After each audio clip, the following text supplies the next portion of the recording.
ଆମର tourism secretary sir ଆସିଥିଲେ। ସମ୍ବଲପୁରରେ ଯେହେତୁ ବିଭିନ୍ନ ଟୁରିଜମ୍ର ପ୍ରୋଜେକ୍ଟ ଚାଲିଛି ତାର ତଦାରଖ କରିଥିଲେ। ଆମର ବେଜବରୁଆ ତାଙ୍କର ବାସଭବନ ହଉ ତାଙ୍କର ଯେଉଁ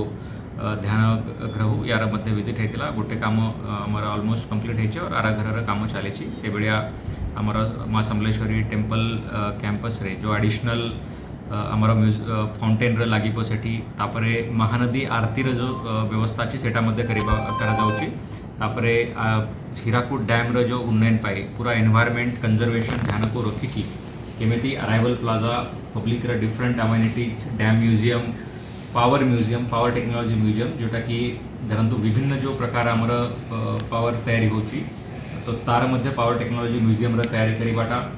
देन डैम भितर केमी आम क्रूज टूरिज्म अन्य विभिन्न टूरिज्म एनवायरमेंट कंजर्वेशन सबू लॉज को ध्यान रखिकी तार मध्य वेरिफिकेशन करा जायथिला। तापरे आमर जो करडोलार हैंडलूम जो आम क्राफ्ट विलेज हिसाब से डेवलप करा जाउची तो सेठी पाखापाखि 5 करोड़ काम चली तो तार मध्य कामर विभिन्न आम प्रदर्शन करूँ केमी काम जल्दी सर भल आकार भल सुंदर आकार या विषय सखोल आलोचना होता।